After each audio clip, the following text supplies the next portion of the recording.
Hey guys, welcome to another episode of Heroes Charge.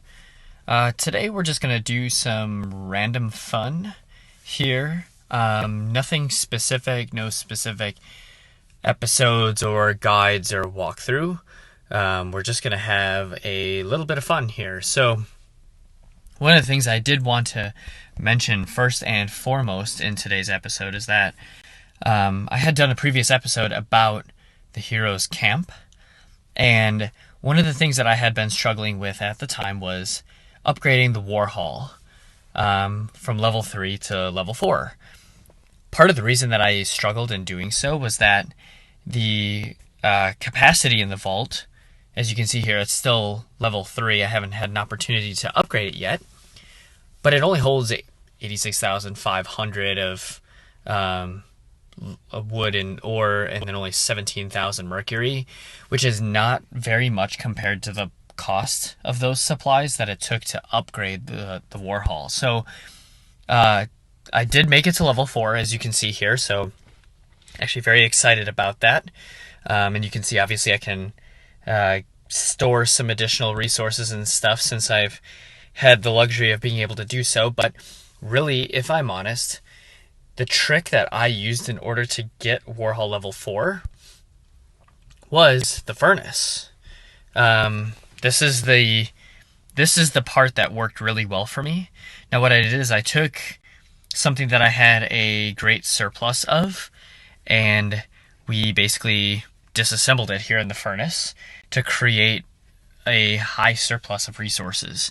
So, or I shouldn't, I guess, say surplus of resources, but basically what happened was, if I'm not mistaken, I used eagle rings, and we went ahead and, as you can see here, if I disassemble all of the eagle rings that I have, it nearly maxes out the furnace, but I get 100,000 plus wood, 75,000 ore, and 23,000 mercury. So that's a big deal here. And the reality of it is that I get a lot of eagle ring fragments from running the different instances and things like that. So I had a lot of them to spare. So I created the eagle rings. I disassembled a whole bunch, and I went for it.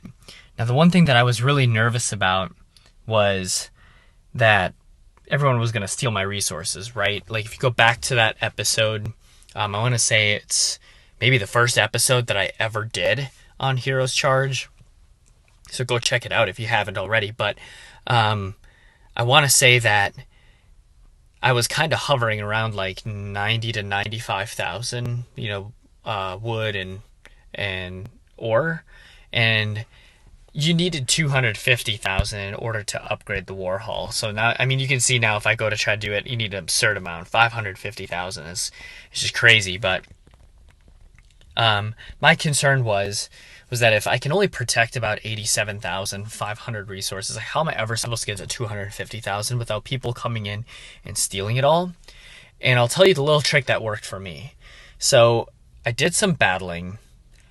I managed to get some fairly significant or sizable drops from some of my opponents, which was a plus. And then what I did was I checked under revenge. And here in the history logs, well, as you can see, I have none here because nobody's been able to attack me lately. But in the history logs, it tells me who's attacked me and if they looted anything, what it was that they looted from my war hall. And what I did is it tells you also, I guess it may not seem like a very important piece of information right away, but it tells you how long ago those attacks were. So what I did is I kind of planned it out, and I looked at my revenge list. I looked at the history of the attacks coming in, and of the attacks coming in, they were spaced out by about an hour or maybe 2 hours apiece. And then on top of that, people were only taking about 500 here or there or whatever. So I know it's probably not a foolproof way to do it, but I kind of looked at it and I was like, you know what? I have about an hour, maybe a little less. Let's just go for it. So I went ahead and I maxed out my furnace, got as much resources as I could, and it turned out that I was still short, but I was only short by about like 10,000 wood and about 10,000 ore and maybe about 5,000 mercury. So I was like, in the next hour, if I can get this stuff, I'm okay, like I'm in the clear. So what I did is I worked really hard, and I did a couple of things. So I went through and I searched for enemies. I took anybody out who was able to drop more than like 1,000 of any resource. Didn't matter what, 1,000 wood or 1,000 ore, whatever it was. I took it. If I needed to, I utilized the marketplace. I know I did it at least 2 or 3 times here. I had an excess of lumber. I went ahead and I exchanged like lumber for ore to kind of make up for some of that difference in what it was that was coming back to me. And sure enough, I was able to get everything I needed. Quickly went ahead and hit that upgrade button on Warhol level 4. 24 hours later, here we are. So very fortunate to get that, which is very, very cool. But obviously I haven't upgraded anything yet. But since I love the forge, that's my favorite piece of this whole feature in the game. This is going to be the first thing actually that we'll upgrade to level 4 here. So it's supposed to unlock some new gear to forge and reduce forging time by 3 hours, which is pretty nice. So let's go ahead. We're going to get that started. As you can see, it's going to take about a day and a half to get this level 4. No big deal, really. Whatever it can do, right? I'll have an opportunity to probably start crafting another piece of gear before this is over, but you know what, that's okay. I'm excited to see what gear is unlocked in the forge once the forge hits level 4. So that's my big news here from the Heroes Camp. Let's just go ahead. We'll dive into doing Outland Portal, because today is the infamous robot fighter. What makes him so good? Well, he does a lot of damage. And one of the things that makes him very difficult to beat is not that he does a lot of damage, because I have heroes that can absorb a lot of damage, but you can only take him down by utilizing heroes that have DOT skills or damage over time. So the reason I'm using this particular lineup is because my Poisoned One and my Old Curse, they both do damage over time. Plus, Old Curse has this awesome move where he can basically freeze him, which kind of throws him out of his rhythm a little bit in terms of his damage dealing abilities. So Robot Fighter, one of the most difficult things about him is that he can deal a lot of damage, and unless you have a hero that can actually interrupt him, he can actually take out some of your heroes pretty easily. And that's what I love the most about Old Curse. There's a lot of debate depending on where you go to read information on Heroes Charge. There's a lot of debate about whether Old Curse is worth getting to 5 stars. I probably got him up to 5 stars a bit late in the game, but definitely worth it. I don't use him in every lineup as it stands right now, but as you can see, like today's double drop is the bonus, so that's great. I love the Silver Lances because I do need a few of those to help gear up some of my guys, but Old Curse is definitely the key here. Poisoned One is also very good, but Poisoned One alone probably would not be enough to take him down. Either that, or I would need to have a set of heroes here that can withstand a lot of heat from this guy.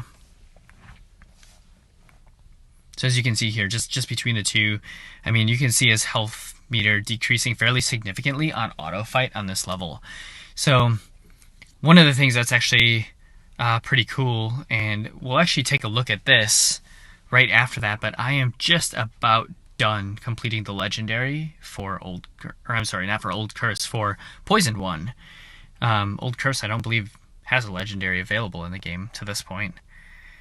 But the reason I went with Poisoned One, which we can talk a little bit more in depth about it in a moment here, but the reason I'm going with it is because Poisoned One actually provides a lot of benefits in some of these types of instances that I feel are very difficult for me to conquer right now.